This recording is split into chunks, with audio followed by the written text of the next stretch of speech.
Hello, everyone. Today, I'm very happy to welcome Sahba El-Shawa. She's a Jordanian Canadian interdisciplinary researcher and social entrepreneur, originally from Palestine. She's the founder of Jordan Space Research Initiative, which aims to bridge sustainable development with space exploration and establish an analog research facility in Jordan. During her studies, she collaborated with the German Aerospace Centre on robotics research, and she has also completed an internship at the European Agency's Clean Space Initiative. Um, Sahaba has moved to France from Canada to complete her master's in space studies at the International Space University. She's currently pursuing her PhD in sustainable development and climate change from IUSS Pavia, Italy, with an Italian PhD scholarship. Sahba has won many scholarships and awards, with the recent one as a Space Generation Leadership Award in 2022. We are very happy to welcome Saba. Thank you. I'm happy to be here. Yeah.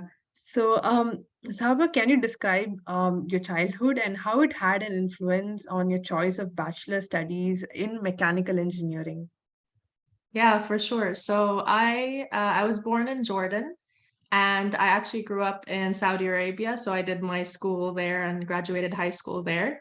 And I was always very interested in everything, really. I was very curious about how things work. And both of my parents were engineers as well. So I think that definitely played a role in inspiring the career path that I wanted to go on. When I was graduating high school in 2010, I was very interested in space and the human mind. And so I was very torn between doing psychology or neuroscience and then engineering, and specifically aerospace engineering. Unfortunately, when I was looking at schools or universities in Jordan, and we didn't have the option to do aerospace engineering at the time. And so I ended up going into mechatronics engineering at the German Jordanian University, and that's how I kind of started my work with robotics. And my goal was to eventually work on space robotics. When I transferred to the University of British Columbia in Vancouver, it was because my family immigrated to Canada. And so that's how I ended up going into mechanical engineering. And I guess along the way, I mean, throughout this experience, my interest was always interdisciplinary. So really just how do machines work? How do robots work? How does the universe work? How does like our brain work? And I was never really able to pursue everything at once. So I was always just kind of looking for, different ways to get involved in these kinds of projects. That's amazing. So, how did you adapt, to moving from Jordan to Canada? And, how different was the environment for you? It was definitely different and challenging initially. So I completed 3 years of my bachelor's in Jordan, but then when I transferred to the university in Canada, I lost basically all of those transfer credits because it's a different schooling system. And so I had to start over essentially from scratch. So I was doing my bachelor's all over again. And it was a very different way of teaching, exams, everything was completely different. The class size was different. Like in Jordan, I had classes of about 20, 30 people. And then going to a big university in Canada, it was like over 100 people in a single class. And so completely different environment. Very challenging, being that the University of British Columbia is one of the top schools in Canada. Everyone is super smart. And so I definitely felt a bit kind of demotivated at first, like having lost the transfer credit, feeling that everything was very challenging. But through that, and because I stayed for another 4 years doing my degree, so it took me 7 years total basically to get a bachelor's degree. But because of that, I was able to participate in student teams. I was able to work on a CubeSat. I was able to work on a suborbital rocket during my undergrad. And luckily, during my very last year of my undergrad at UBC is when the German Aerospace Centre actually started a partnership with a robotics lab that I wanted to work with. And so in that moment, it felt like it was all worth it because I had been wanting to work with DLR since I was doing my degree at the German Jordanian University, and everything kind of came full circle. That's amazing. And so what motivated you to, shift to a semiconductor domain, right after you finished your bachelor studies? I'm sure you did a lot of projects in space sector. So how was the Yeah. transition? Yeah.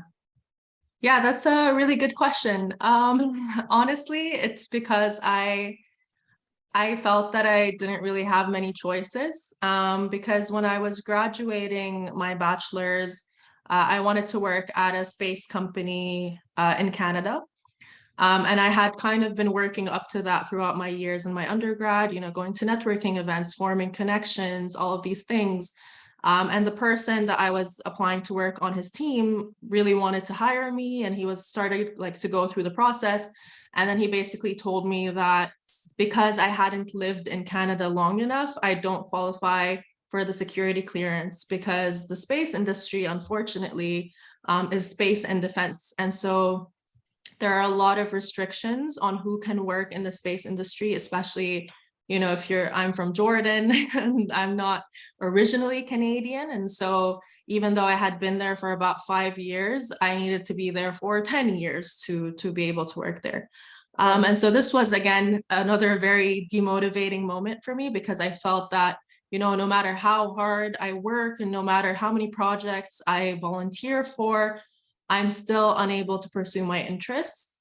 But luckily, I went to a career fair one day and Intel had a booth there. And I was like, okay, Intel is cool, I guess. Like, I'll talk to them. I'll see if I can work there. And I ended up getting my first job there out of my bachelor's degree. And it was a really great job, amazing company.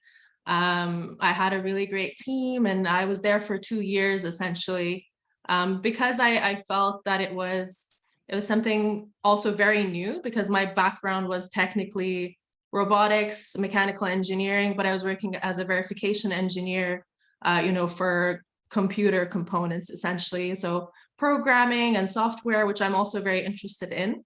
But so initially I felt like I was learning a lot and it was challenging, but after 2 years, I just felt, I still really want to be in the space industry. And so no matter how amazing this job is, I'm willing to, take that risk and try to pursue the career that I want.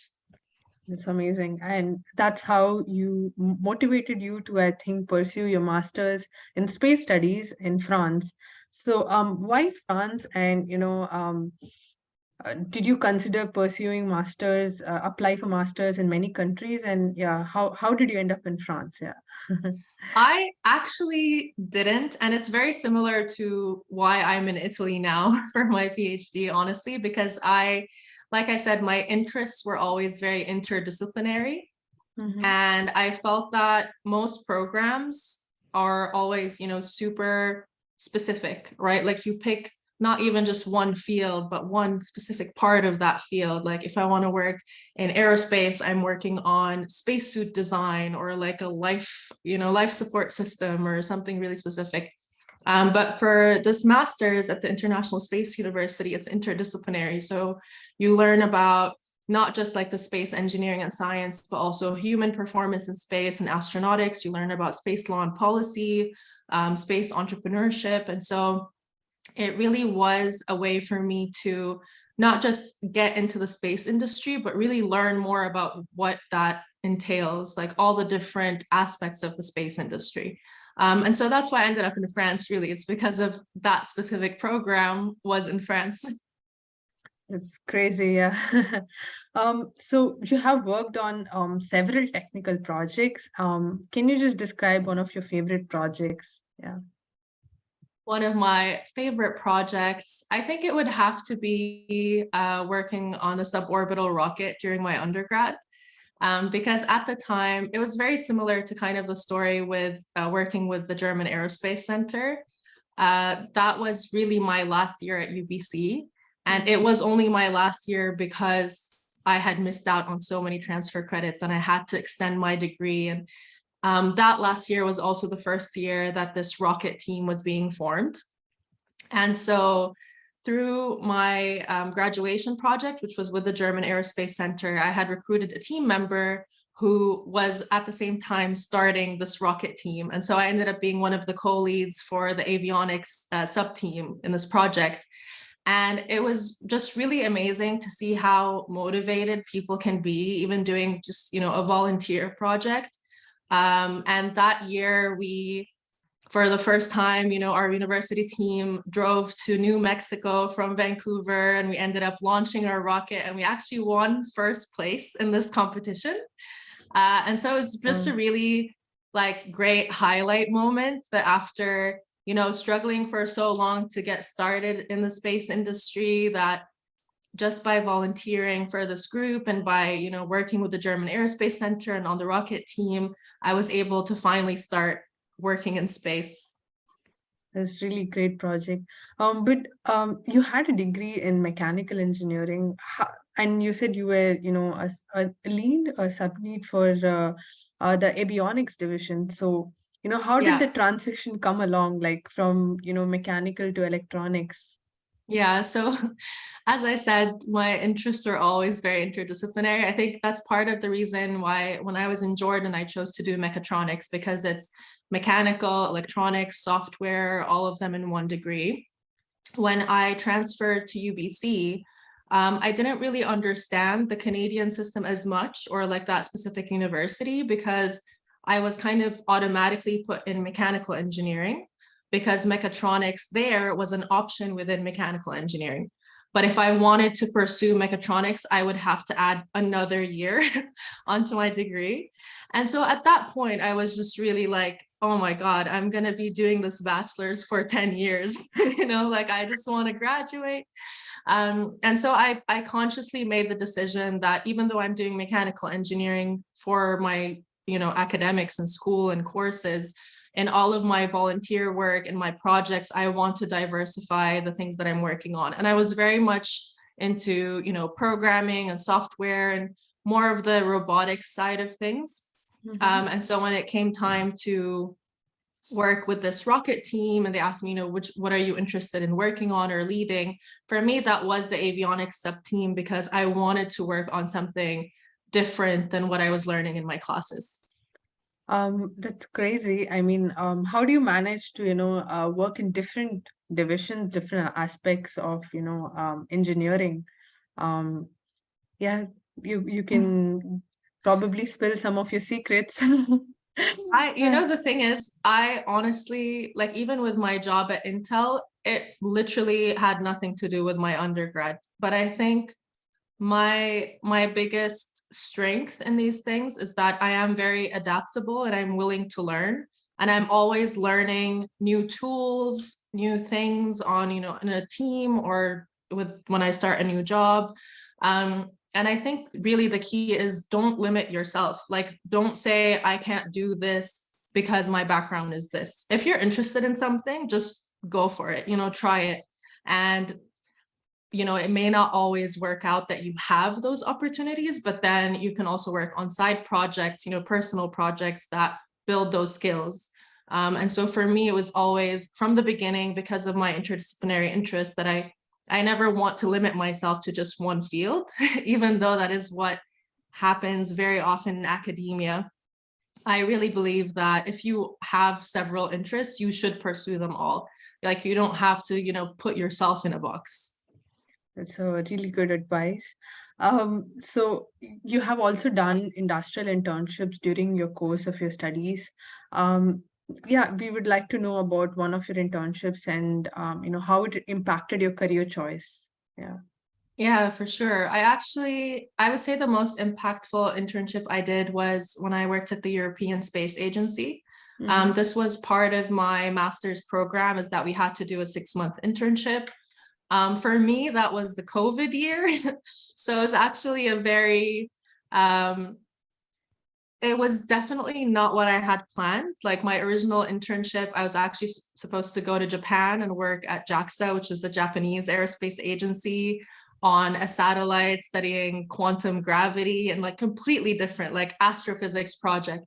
But then with COVID, that got canceled, and I ended up getting an offer from the European Space Agency to work at their clean space office, which was another interest of mine, being that I'm interested in sustainability and climate action.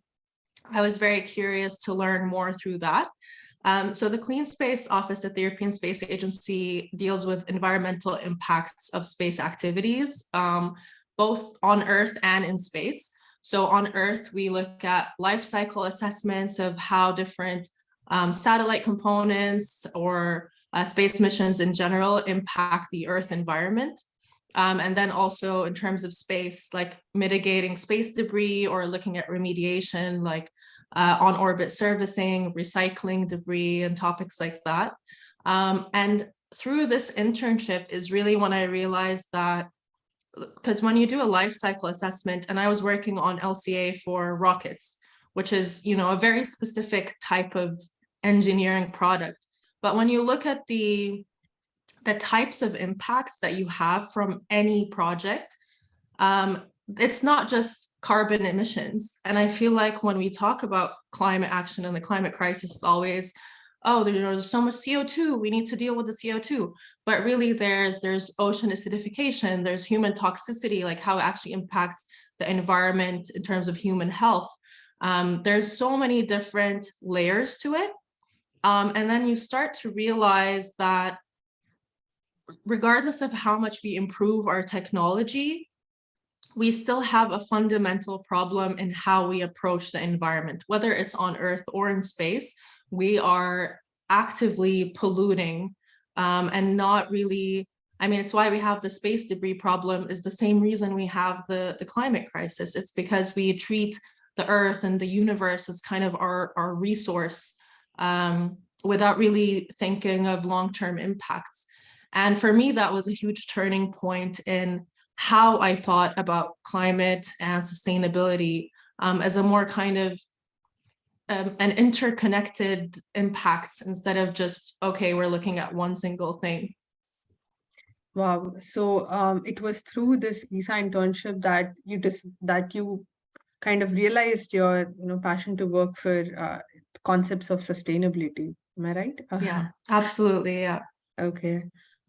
Yeah, so now it was, I think, an obvious choice why you chose like, a PhD in climate change and sustainability with a focus for space. So can you share your PhD journey and how has it been so far? Yeah.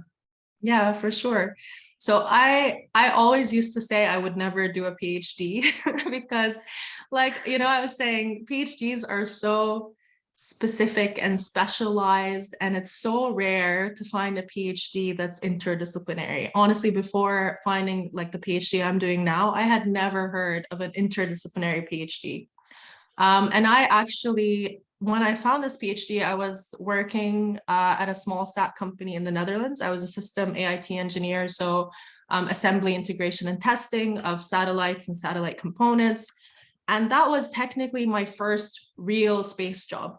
And it took me, 10 years to get to a stage where I'm finally working in the space industry full time.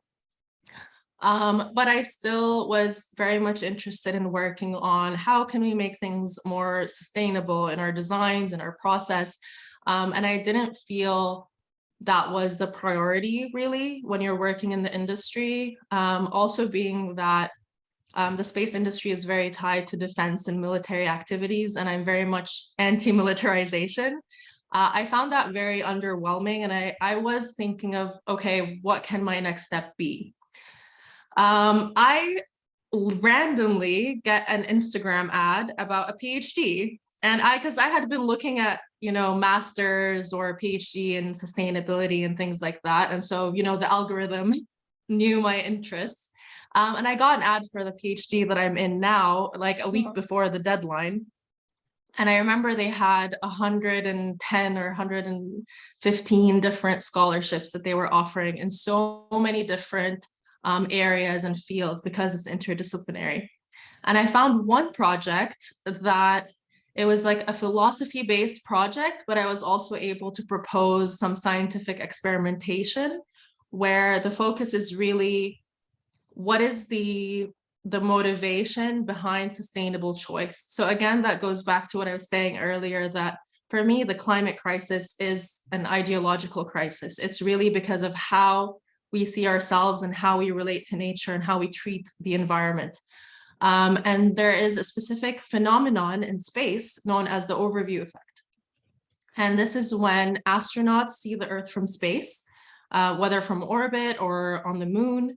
They describe having this shift in their consciousness or their awareness, the way that they perceive the planet and humanity being as interconnected and a unified whole, as opposed to seeing, boundaries between countries or between the Earth and space. And that causes, the astronauts, when they come back to Earth, it causes them to have pro-environmental and pro-social behaviors. So it really shifts the way that they think about the environment. And so my proposal for the PhD was, how can we actually replicate this using virtual reality if you want to bring this experience down to Earth? Because, very few people are going to experience seeing the Earth from space. And we can't really rely on, oh, we send leaders to space or we send a person to space that's going to influence how we all interact with the environment. And so I really wanted to understand from a philosophical perspective, what is actually happening here? How does it influence the way that people are thinking? And are there other schools of thought? Like, a lot of indigenous philosophies already teach these things, without even going to space. They believe that we are interconnected and we are a part of nature. And so how can we look at combining these narratives in a way that when someone experiences this in virtual reality, that it could actually inspire the same shift in behavior. So we can actually use it as an educational tool to drive the motivation that we need to change the way that we treat our planet. It's pretty interesting. I mean, it's impressive, that you thought of a way in which we can make use of overview effect, but on Earth, for sustainability.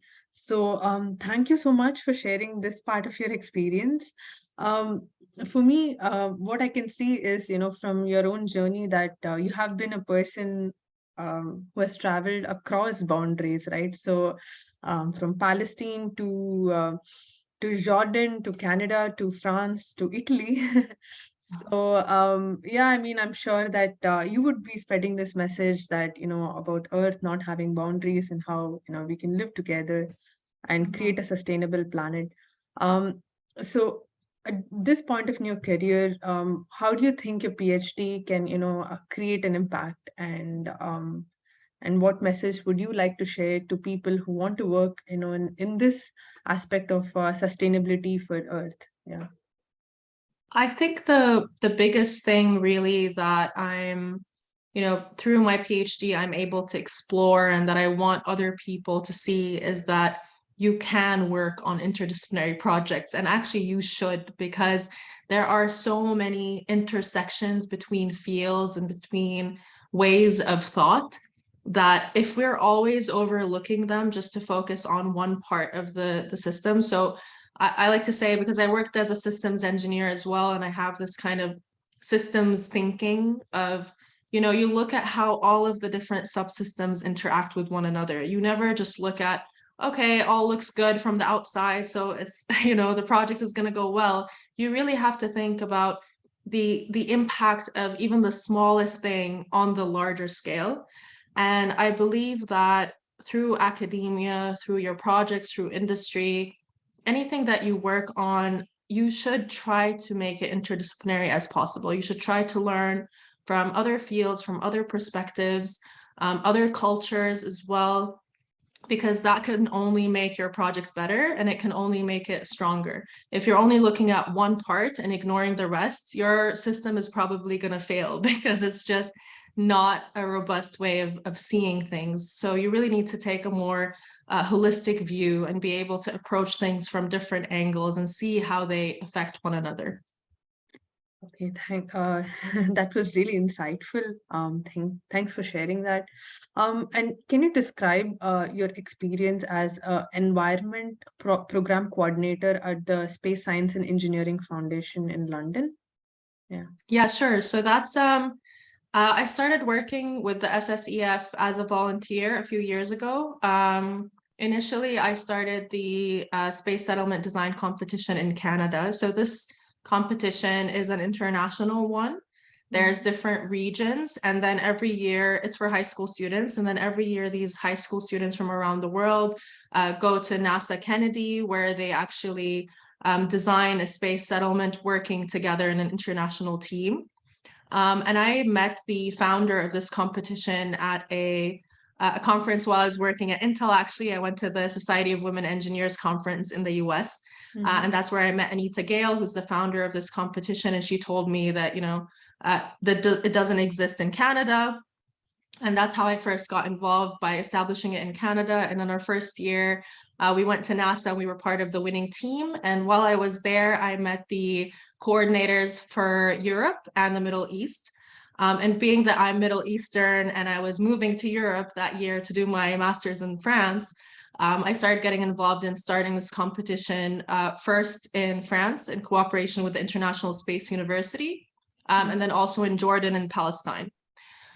And so earlier this year, when I was starting my PhD, I reached out to them, and that, I was interested in working with them as well on this topic of, sustainability and environmental design.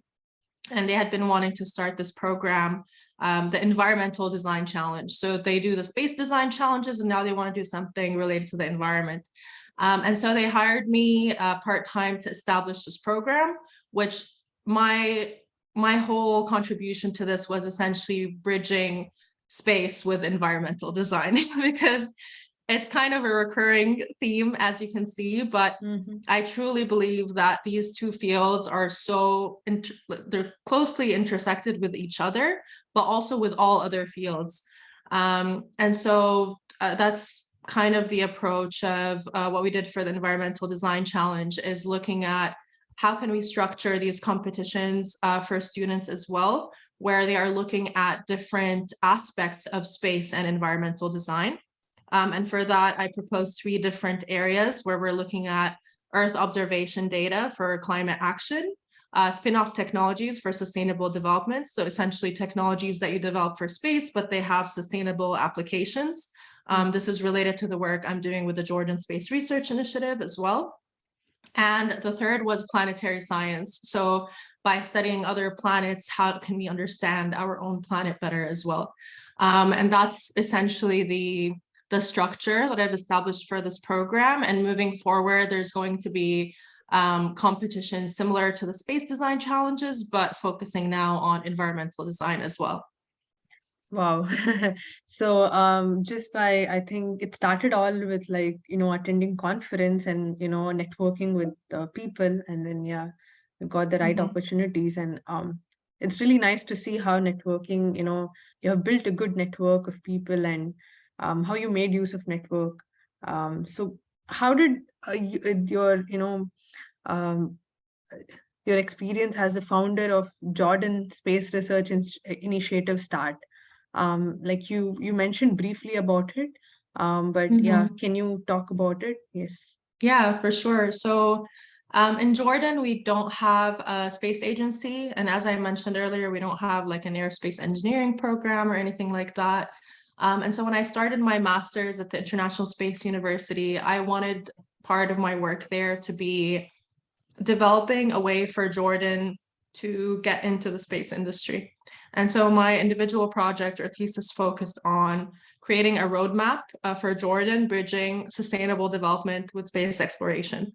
So looking at the national priorities and strategies, what are the strengths that we have in Jordan that we can, build on to get into the space industry? And then what are the things that are seen as challenges or weaknesses? For example, water scarcity is a huge problem in Jordan, and we know that space technology is working on making water systems more efficient, management more efficient. And so that was part of my work at ISU. And then at the same time, I was also the national point of contact for Jordan in the Space Generation Advisory Council. Through that, I found out about a new program in the Moon Village Association. So these are both NGOs in the space industry where you can volunteer. And I strongly recommend volunteering if you're interested. So through the Moon Village Association, they were starting a program called the Participation of Emerging Space Countries program. And so I applied on behalf of Jordan and I recruited a team. And so I work with a team of 4 incredible Jordanian women, all of them coming from different backgrounds, not from the space industry directly, but passionate about doing something for Jordan to get into the space industry. And so through that, we developed a roadmap for lunar exploration in Jordan. So how can Jordan contribute to, eventually creating a moon village? What are the building blocks that we need to work on? And that was building on, of course, the work that I did during my master's as well. Once we had that, roadmap for lunar exploration and sustainable development, we really needed a way to actually start implementing these things. And from my work in the space industry, I know that analog space research is a very important aspect of space mission design and testing. And in Jordan, we have the desert of Wadi Rum, which is where all the where all the Martian movies are filmed. So Okay. anything based in Mars, anything in outer space is probably filmed in Jordan.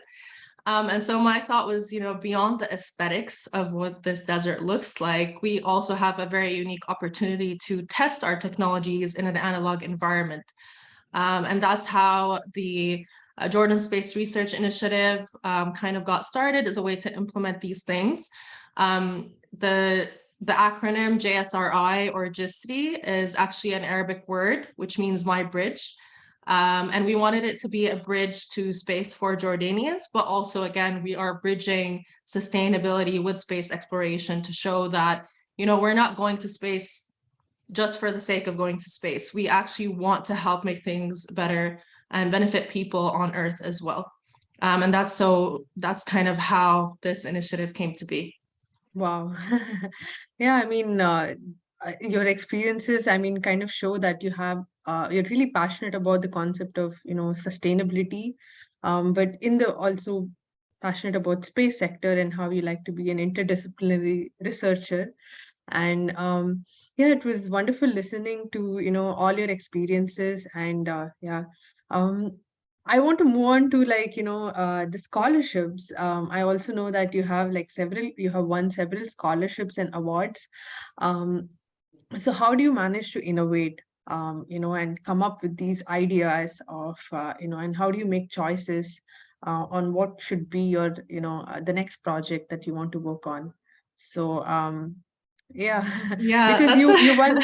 The thing is, you won scholarships in not in just in the space industry, but also in many other awards that you have got.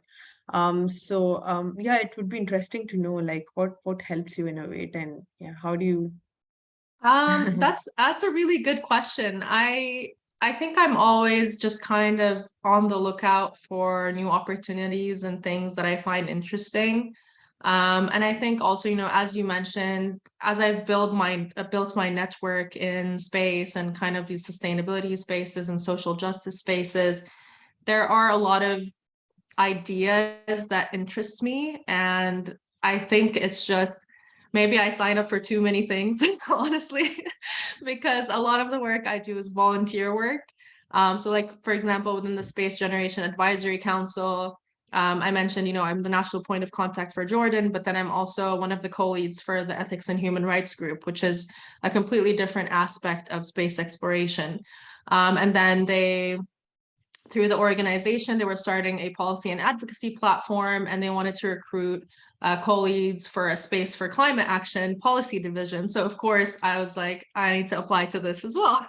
So I think it's really just, not limiting myself and putting myself out there. Also with the awards that I've received, I mean, I'm very grateful for the ones that I've received, but of course I've gotten so many rejections along the way. There are a lot of scholarships and awards that I've applied for that I didn't even get an email back, So I think it's really just a matter of just keep putting yourself out there and trying. And if there's something that you're passionate about, don't reject yourself. before, you get a chance to actually try it. And for me, I think that's the mindset, I guess, that I've had going into these different projects, is being able to put myself out there, but also put your ideas out there that may seem, non-traditional. Because if again, it goes back to the interdisciplinarity thing. If you have experience in different areas or fields and you find ways to combine them, that is where the innovation happens. And so I strongly recommend, again, doing interdisciplinary projects. I completely, agree with you. Specifically, with your experience, we can clearly see that, how you managed to innovate in, you went from semiconductor to being a systems engineer, and now you're working in climate change and sustainability. And, through your experience, I'm sure that our viewers can see that, everything is possible if you, put your heart and, you're passionate about it. What is your current goal at the moment, and what would you like to, tell the girls in, in places like, Jordan, who want to become like you, who want to become like the next Sahba? Yeah. So I guess short-term goals, other than, graduating my PhD, hopefully in 2 years, I really want to work on establishing 𝐷𝐸 more officially in Jordan, having this facility where, people can come and work there, and we're actually contributing to the space industry as Jordanians. My long-term or maybe short-term goal as well is I would love to go to space. I would love to actually see the Earth from space and experience the overview effect that I've been talking about. I mean, specifically, I would like to go to the moon, but, I'll take anything at this point. And I recently, because I had applied for this organization, Space for Humanity, and they send citizen astronauts to space. And I was just a few months ago selected as an alternate astronaut, which is essentially a backup astronaut. And for me, that felt like I was so close to achieving this thing that I had to remind myself, and I guess this would also be my advice to other people who have, goals that seem unrealistic, or they don't find the opportunities that they want, is that you really just have to keep trying, and you have to put yourself out there. And if there are things that you want to do that you can't find opportunities for, you have to make those opportunities for yourself. And eventually the world will catch up to what you're trying to do. I think for me, the moment that I, got the email that I was a finalist to go to space was really when it all clicked, that even if I don't go now, the fact that this is the trajectory that I'm on, compared to where I was 10 years ago when I wanted to do something in space and there really just was nothing that I could do, is really just don't give up. As corny as that sounds and as much as that's repeated, it's really so true, because if you stop trying, you're not gonna get to where you want to go, because you just haven't tried. But if you actually give it time and effort, eventually you will reach the things that you want to reach, whether it's through your own doing, or through the universe helping you out and things just align magically. You never know what's going to happen, and so just keep an open mind and keep trying. Actually, you're definitely an inspiration, coming from a non-spacefaring nation, and now being selected as one of the astronaut, like the alternate astronaut. That's like definitely a great reward by itself. So I'm sure that you talked about a lot about what were the amazing proud moments, what were your best projects, and your entire journey. But I'm sure there might have been so many challenges along the way. So we would like to know, like, what was the most challenging moment in this entire journey so far? Yeah. I think it's maybe not like a single moment, but a series of recurring moments due to the same problem, which for me is, again, the fact that the space industry and the defense or military industry are very closely tied together. And this first started, causing problems for me when I wanted to work in the space industry in Canada, and I was told that I can't because of security restrictions. But I never really started to understand the full extent until when I went to ISU and I was doing my degree in space, and I started seeing how absolutely political it is to be in the space industry. Because even during the opening ceremony for my master's, I was literally scared to say that I'm Palestinian or that I'm originally from Palestine, because that could definitely cause me to lose out on a lot of opportunities if people, feel that I'm making a political statement. And it is an inherently political thing to say, but it's also my identity.